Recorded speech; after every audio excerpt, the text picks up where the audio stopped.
In the year 1928, a mountaineer was trapped in a terrible snowstorm on the Karakoram mountain, located in the Kashmir region of India. Because of the snowstorm, there was complete darkness all around. Then, the mountaineer saw a bright light on a hill not far from his tent. Seeing the light, he braved the violent storm and started walking toward it. After a lot of effort, when the mountaineer reached the spot, he found a shiny, round object there. Curious, he broke the object with his spade and saw a bright light coming out of it. The light was so intense that the mountaineer fainted on the spot. After some time, when he regained consciousness, the shiny object had disappeared. He looked around but couldn't find it anywhere. Then he felt something on his hand. There was a strange mark on it. Seeing the mark, the mountaineer went into deep thought. He couldn't understand what that thing was. And with that, the story shifts to the present day, where we meet Helen Benson, a renowned professor of astrobiology. Helen is a widow, and she lives with her stepson Jacob. She had just returned home after finishing a lecture at the university when she received a call from an unknown person. The caller told Helen that someone would soon knock on her door. Helen, surprised, asked who he was and what he wanted from her. But the caller didn't answer any of her questions. Instead, he told her she would get all the answers along the way. Helen couldn't understand what was going on, but then she heard someone knocking at her door. When she opened it, she saw several police cars parked outside. A man in a suit told Helen to quietly come with him without asking any questions.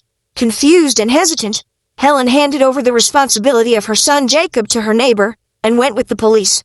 She had no choice but to go. Even in the police van, Helen asked the officer where they were taking her, but he also said she would get all the answers once they arrived. After she insisted multiple times, the officer finally told her that there was a national emergency, and they needed her to discuss it. They brought Helen to a military base and put her on a plane, where several other famous scientists from different fields were already seated. No one knew where they were being taken, or why. The plane flew them to a military academy. As soon as they landed, everyone was strictly told that cell phones and cameras were not allowed inside. However, Helen secretly kept her phone with her to stay in touch with her son. There, Helen met her old friend Michael, who was a scientist at NASA. In fact, it was Michael who had called all the scientists there, especially Helen. He took her to the conference room, where other scientists were also present. Michael then informed everyone about a devastating threat heading toward Earth. He said that recently, people working on his Space Guardian program had spotted a strange object in Jupiter's orbit. There are many objects moving in space, but this one caught the scientists' attention because its rotation speed was quite different from the others. While most objects move in circular orbits, this one was moving in a hyperbolic orbit, as if it had been launched from one point toward another. It was heading toward Earth at a speed of 30,000 kilometers per second.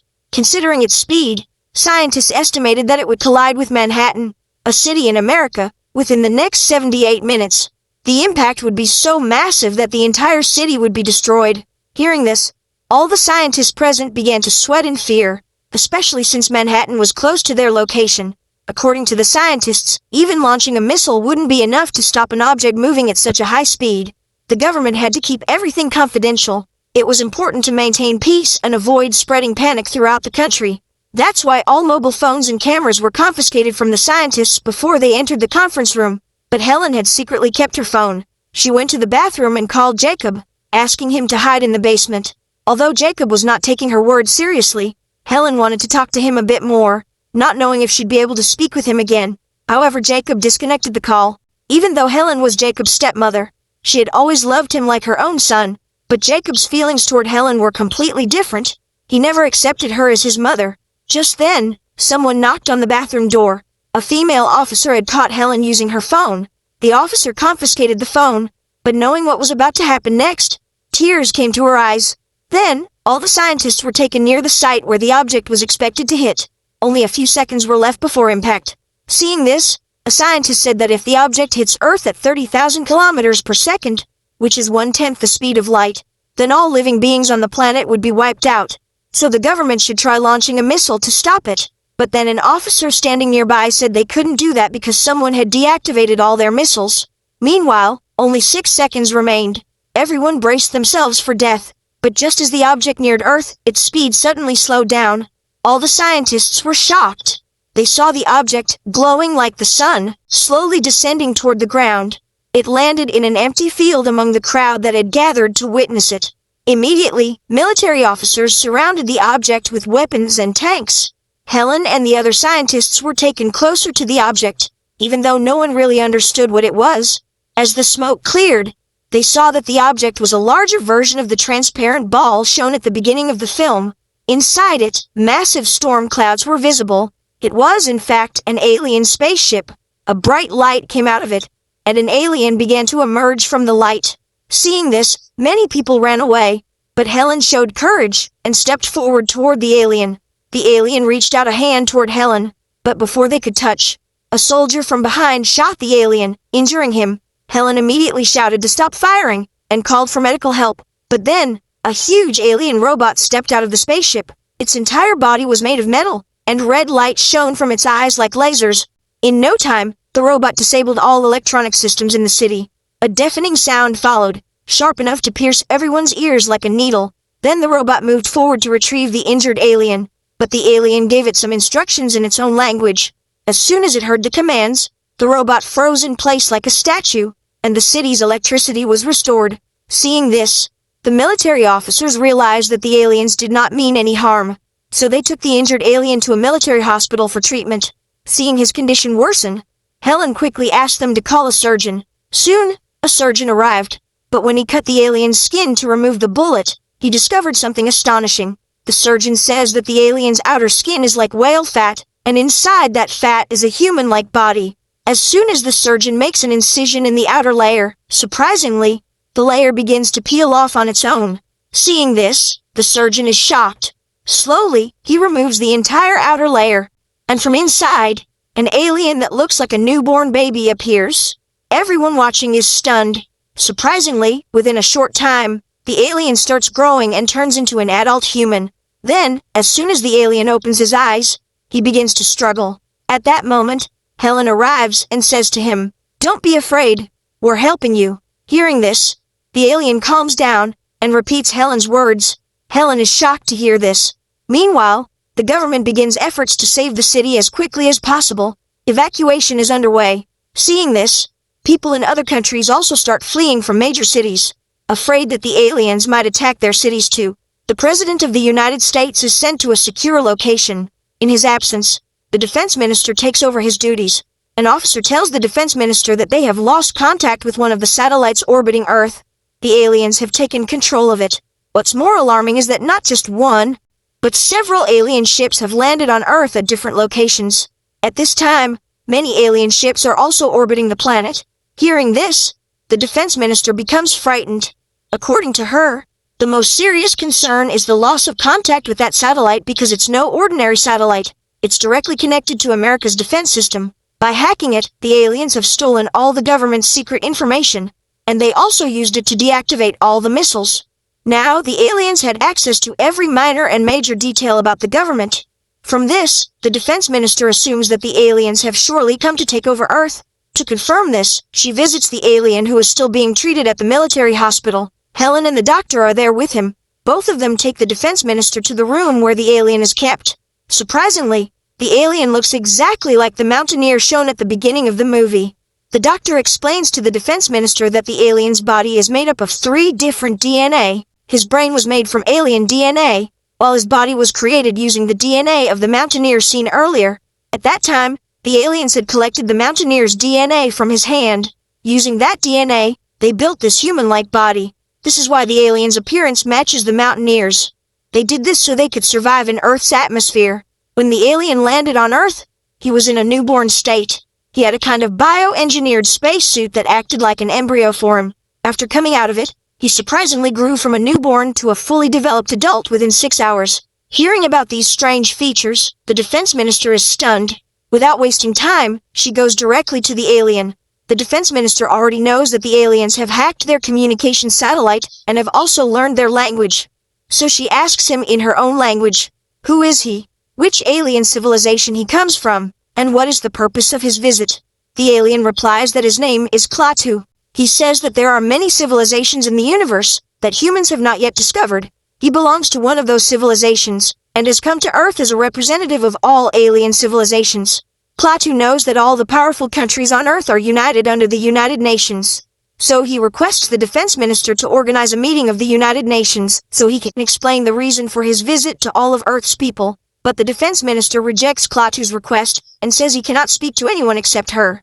She asks him why he has come to their planet.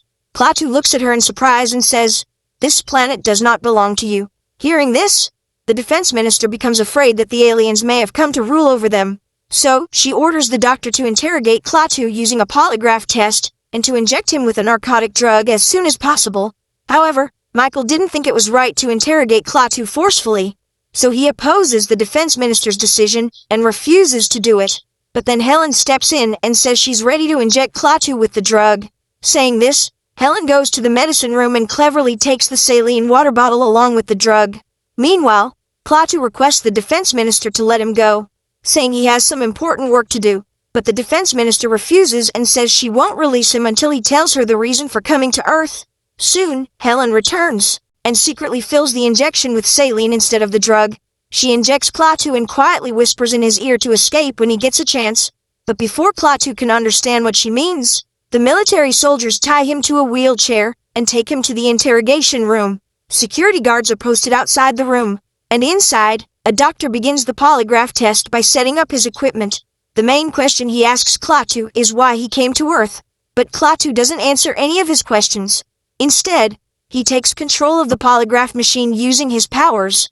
When the doctor touches the machine, he gets an electric shock and falls under Klaatu's control. Klaatu asks him the way out and the security code of the main door. Then, using his powers, Klaatu enters the electric wires and reaches the CCTV system. Through the cameras, he sees all the guards standing outside the room. Then he sends out a loud noise through their earpieces, making all the guards fall to the ground in pain. Meanwhile, Klaatu escapes wearing the doctor's coat. After a few minutes, when the military officers see on CCTV that Klaatu has escaped, they send out search teams to every corner of the city to find him. On the other hand, Klaatu reaches the railway station. He takes food from a vending machine without using any money, just by touching it. A young child nearby watches Klaatu in amazement. Just then, a thief snatches an old man's belongings in front of Klaatu and runs away. Seeing this, Klaatu starts thinking about both the good and bad sides of humanity. Meanwhile, he notices that his bullet wound still hasn't healed, and has started bleeding again. While trying to understand this condition of the human body, Klaatu suddenly faints and collapses. At the same time, Helen is at home with her son, Jacob. The news on TV shows that the country is in chaos after the arrival of the aliens. Leaders around the world are upset with the American government for rejecting Klaatu's request to speak to the United Nations.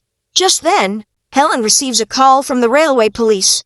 They tell her that one of her patients is in their custody and is saying that Helen has his medicine. Hearing this, Helen immediately understands that the patient is Klaatu. She quickly takes Jacob with her and heads to the railway station, where Klaatu is waiting for her. Before anyone recognizes him, Helen gets Klaatu into her car and drives away along the route he tells her. During the ride, Klaatu asks Helen for a sample of his bioengineered spacesuit, which Helen had taken from the lab when she went home.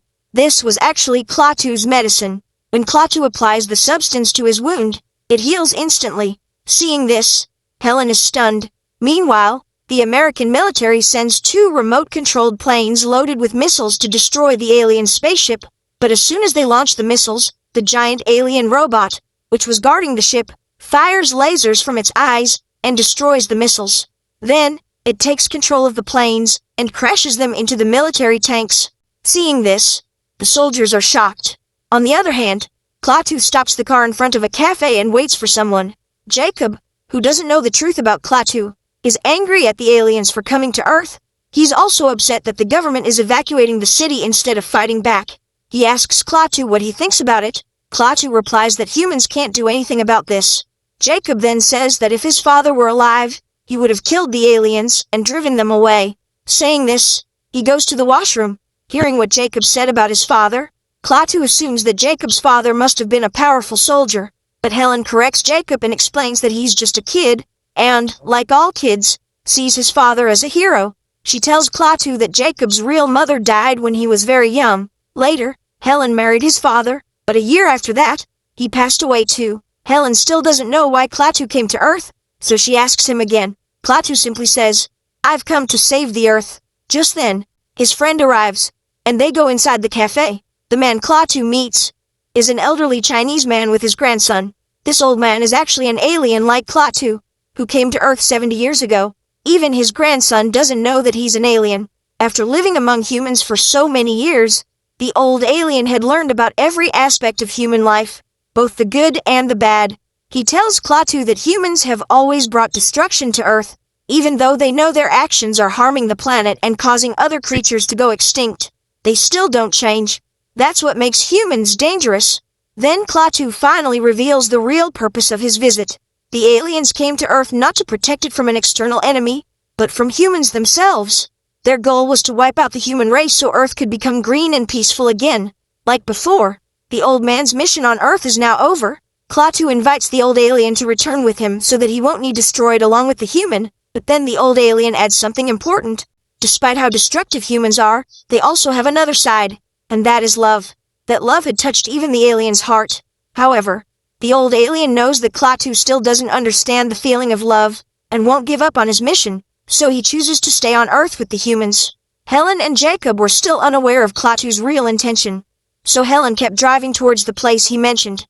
Meanwhile, the police were investigating everywhere in search of Klaatu. From some local people, they come to know that Klaatu has gone into the forest with Helen and Jacob. Soon, Klaatu stops the car in a forest.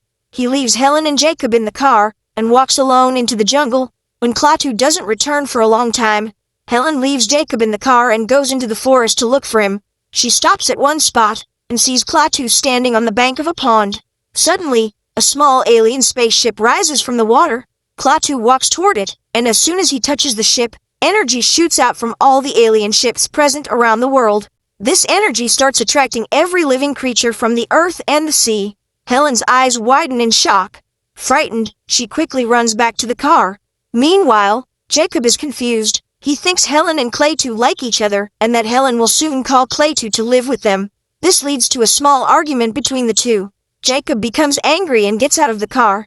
Helen follows him to calm him down. Then, both Helen and Jacob see the alien spaceship moving from Earth towards space, carrying the creatures with it.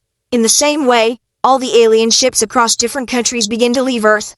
People around the world celebrate, thinking they have finally gotten rid of the aliens. But in Manhattan, fear still remains. This is because the alien sphere there is much larger than the others. This increases the worry of the entire government. Meanwhile, Klaatu returns to Helen and tells her that they should go back to the city. But Helen refuses and sends Jacob into the car. She tells Klaatu that she won't take him anywhere until she tells her the real reason behind all this. Klaatu finally tells her the truth. He says that there are only a few planets in the universe where life is possible. His alien civilization is trying to protect those planets. But on Earth, humans are constantly polluting and destroying nature. If this continues, Earth will soon be destroyed. He explains that the aliens were patient for a long time, hoping that humans would change. But instead of improving, humans have continued harming the planet even more. So now, the aliens have decided to destroy the human race. Because if the Earth is destroyed, humans will die anyway. But if humans are removed, Earth can still survive. Hearing this, Helen becomes frightened. She pleads with Klaatu and says that if aliens give humans one more chance, they can change and help save the Earth. But Klaatu ignores her request. Just then, a police officer arrives in search of Klaatu. He first separates Helen and Jacob from him. Then, he politely asks Klaatu to place both hands on the police car. Klaatu does as told, but in the next second, he hits the officer hard with the car, breaking all his bones. Jacob gets terrified seeing the officer in pain and angrily shouts at Klaatu. But then Klaatu applies his medicine on the officer and uses energy from the car to heal him. Seeing this act of kindness, a spark of goodness is visible in Klaatu. Once again, Helen requests him to spare humanity. Klaatu replies that he had already tried to speak with the leaders of the world, but the defense minister had rejected his proposal. Helen tells Klaatu that she doesn't consider those people as her leaders. Saying this, she takes Klaatu to meet Professor Barnhart, hoping he could help change Klaatu's views about humanity. Professor Barnhart was a Nobel Prize winner known for his research on biological altruism. Helen asks Jacob to rest in a room while she waits for the professor in the living room with Klaatu. Then Klaatu notices an equation written on the professor's blackboard, an equation that no one in the world had been able to solve. But Klaatu solves it within moments. Just then, the professor arrives, and is shocked to see the equation solved. He immediately understands that Klaatu is not an ordinary human, but the same alien the American government is searching for. The professor tells Klaatu that if the alien civilization is so advanced, then surely they must have some way to help humans become more responsible toward Earth.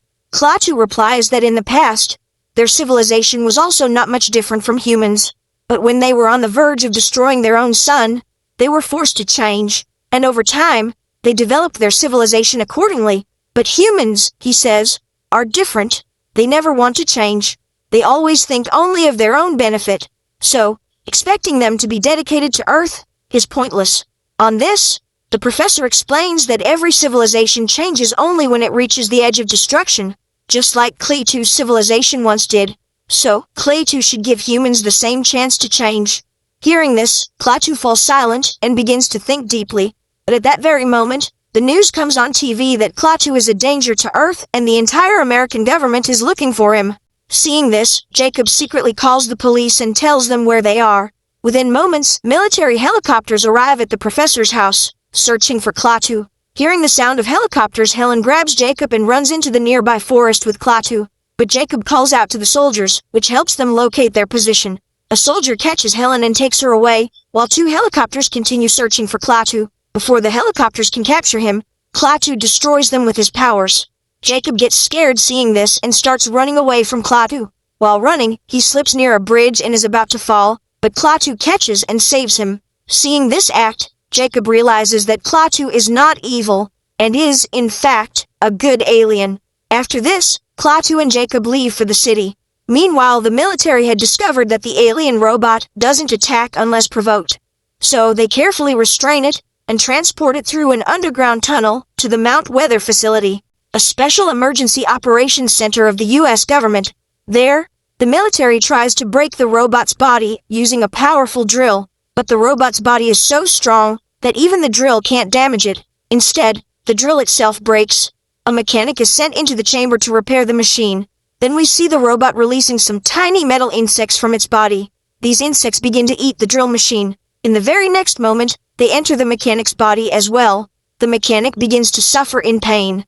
But instead of rescuing him, the security officer sets fire to the chamber. However, the fire doesn't harm the robot at all. In no time, the robot transforms into countless metal insects. These insects break through the glass chamber, kill all the humans present, and erase their existence. After that, they break the heavy iron door and escape through the underground tunnel. As the insects come out, the military tries to stop them using guns and tanks, but their weapons have no effect. These insects fly in the sky like a giant swarm of bees, destroying all humans and everything built by them. Whatever came in their path would turn into more insects, rapidly increasing their numbers. The insects quickly spread across the entire Earth, emerging from every corner of the world to destroy the human race. Stopping them now had become impossible. When this news reaches the defense minister, she starts sweating, because they had completely failed to protect the human race from the aliens. However, in the meantime, Helen had already told the defense minister that she could convince Klaatu and save humanity. The defense minister had no other option but to agree with Helen. She sends Helen to talk to Klaatu, and Michael also supports her in this mission. On the other hand, Jacob and Klaatu reach home. When Jacob picks up the phone to call Helen, the line keeps disconnecting. Then Klaatu uses his power to fix the phone and hands it to Jacob. Jacob calls Helen, and they decide to meet at a special place. The place was a cemetery, where Jacob's father was also buried. Jacob had chosen this place, hoping Klaatu could bring his father back to life, as he had seen Klaatu revive a policeman before.